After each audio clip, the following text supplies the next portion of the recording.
passer aux méthodologies, donc pentest externe. On découpe souvent ça, en 2 parties, hein, externe et interne. C'est 2 prestations qui sont souvent rendues, comme ça, en entreprise. Pourquoi? Parce que, forcément le niveau d'accès va pas être forcément le même et ne serait-ce que les technologies auditées vont être légèrement différentes.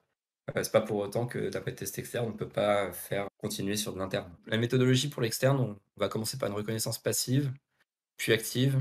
Ensuite, une identification des vulnérabilités, on va dire simple, une énumération des services, reconnaissance ensuite web, identification des vulnérabilités web.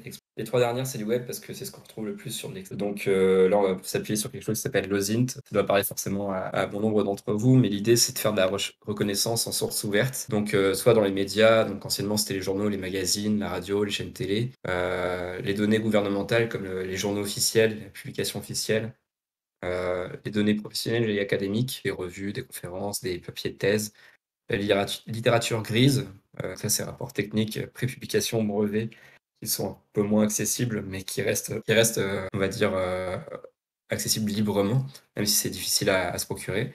Et enfin, plus récemment, internet qui est un des médias, et qui a favorisé, on va dire l'évolution de l'OSINT, donc avec tout ce qui est moteur de recherche, forum, blog, réseaux sociaux, qui vont être des sources d'informations importantes pour notre reconnaissance passive. Et toute cette partie reconnaissance passive et active, le but, ça va être d'augmenter la surface d'attaque, notamment via la reconnaissance.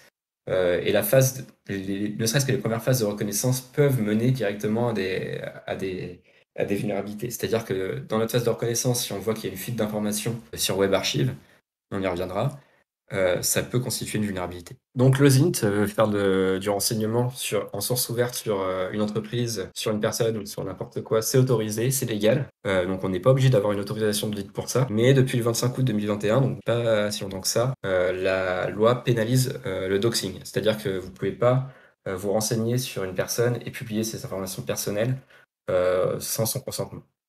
Voilà, c'est puni, par la loi et en général, c'est pas très éthique. Là, je vous ai mis le Discord d'une communauté française, OSINT-FR, qui est assez peuplée, vous pouvez voir 7 000 membres, donc qui présente un ensemble d'outils, un ensemble de méthodologies, ils font des mythes et cetera, et donc là, c'est tous ceux qui seraient intéressés par, le renseignement.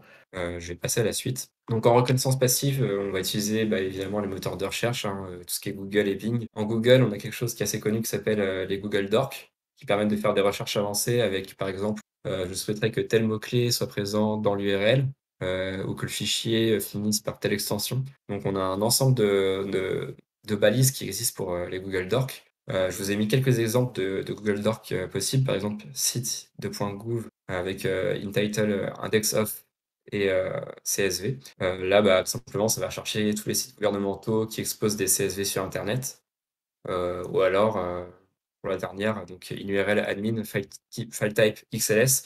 Donc là, effectivement, on cible pas un site en particulier. C'est pour ça qu'en général, nous, on rajoute site de point, au moins le domaine qu'on est en train d'auditer. Et ça nous permet potentiellement de trouver des sous-domaines ou de trouver des documents PDF ou des documents SQL, par exemple, qui seraient indexés sur Google pour un domaine audité. Je vous ai donné un lien qui est ExploitDB, qui est maintenu par Offensive Security, donc ceux qui font Kali Linux, qui est une base de données de Google Doc, voilà, qui vous permettent de faire des recherches, peut être pertinent. C'est pas forcément pertinent pour des white hats, ça l'est en général pour des grey hats, mais c'est adapté, c'est intéressant si vous n'accédez pas aux données. On va revenir sur une jurisprudence. Donc là, c'est la fameuse Google Doc, donc Gouv avec InTitle of CSV. Et là, on voit que sur plusieurs sites gouvernementaux, on retrouve des fichiers CSV. Donc après, les données peuvent être plus sensibles en fonction de ce que vous cherchez. Moteur de recherche, on a Bing. Alors ça pourrait paraître un peu bête, mais Bing, c'est un des rares moteurs de recherche qui permet de faire une recherche par IP. C'est-à-dire qu'en tapant une adresse IP, par exemple ici, celle utilisée par, je crois que c'est votre l'IUT de Roanne, justement, on peut retrouver l'ensemble des sites hébergés sur donc là, la syntaxe c'est IP deux points deux points et l'adresse IP. Ouais, donc on retrouve l'IUT de Roanne, mais on voit également que fac SHS est hébergé sur cette même IP ou a été hébergé sur cette même IP. Voilà, ça c'est l'intérêt de Bing, de trouver des domaines par rapport à une adresse IP. Alors, Shodan. Shodan, pour ceux qui ne connaissent pas, c'est un moteur de recherche qui possède plus ou moins un botnet, hein, qui va venir crawler internet, mais au lieu d'indexer uniquement les sites web, lui, il va indexer l'ensemble des services. C'est-à-dire qu'il va scanner, l'ensemble d'internet sur l'ensemble des ports et protocoles possibles et il va venir identifier, bah, pour une adresse IP, les ports exposés, les services qui tournent, les technologies qui tournent et même potentiellement, les vulnérabilités, directement, d'un service. L'intérêt pour nous, c'est que là, on est toujours dans le passif et on peut voir, bah, quels services vont être exposés, par une application sans y accéder. Si on va dans un cadre plus, grey hat, black hat, ça permet de rechercher directement par type de technologie. Par exemple, si on cherche, une version d'OpenSSH, très précise parce qu'on a une vulnérabilité dessus, ou une version de l'application web, Centréon, ou SolarWind, parce qu'on sait qu'elle est vulnérable. Voilà, on peut passer par ce genre de moteur de recherche. Voilà. Nous, on l'utilise, pour faire une première analyse et là, on voit que pour l'adresse IP, ça nous a ressorti 2 hostnames. Donc toujours en passif, on arrive à augmenter notre liste de domaines, sans faire aucune requête, auprès de la cible. Toujours en passif, le principe de Certificate Transparency, je vais pas rentrer dans les détails, mais l'idée, c'est de profiter des des mécanismes de certificat SSL et d'autorité de certification pour, énumérer l'ensemble des sous-domaines, donc tout du moins une partie des sous-domaines d'une application web, pour lequel il y aurait un certificat SSL. D'ailleurs, c'est pas uniquement application web. Là, on voit par exemple que notre recherche sur Igny-Saint-Étienne, ça nous permet, d'énumérer un certain nombre de sous-domaines, grâce à ce principe-là. Heu, je vais pas aborder la technique, mais c'est le site Certessage permet justement d'effectuer ce genre de requête. Ensuite, on va avoir des méta-moteurs de recherche, plus des outils, dédiés comme SupBlister et SupFinder. Alors, ces outils-là, ils nous permettent de spécifier ou non un moteur de recherche en particulier, et il va effectuer un ensemble de recherches avec, bah, comme les Google Dork qu'on a pu voir, pour essayer d'identifier, des sous-domaines pour un domaine particulier. Donc là, je sais plus combien de moteurs de recherche sont embarqués sur SubFinder et SubLister, mais il y en a énormément. Il y a des moteurs de recherche russes, chinois, les réseaux sociaux, et cetera. On a parlé de génération de wordlist tout à l'heure, notamment liste d'utilisateurs. Donc c'est vrai que c'est quelque chose qu'on va essayer de faire aussi. Donc en plus d'étendre notre périmètre, on va essayer de mapper l'ensemble des utilisateurs. Donc pour ça, on va se baser sur les réseaux sociaux. LinkedIn, c'est intéressant. Par exemple, ici, si on tape Niji sur LinkedIn, on peut voir qu'il y a 1036 employés. Ça donne un peu une idée de la taille de l'entreprise.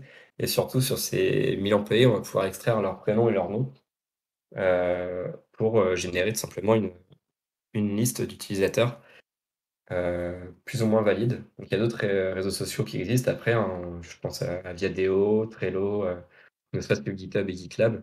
La chose qui peut être intéressante, une fois qu'on a récupéré, ces utilisateurs-là, c'est de vérifier si leurs adresses mail sont valides.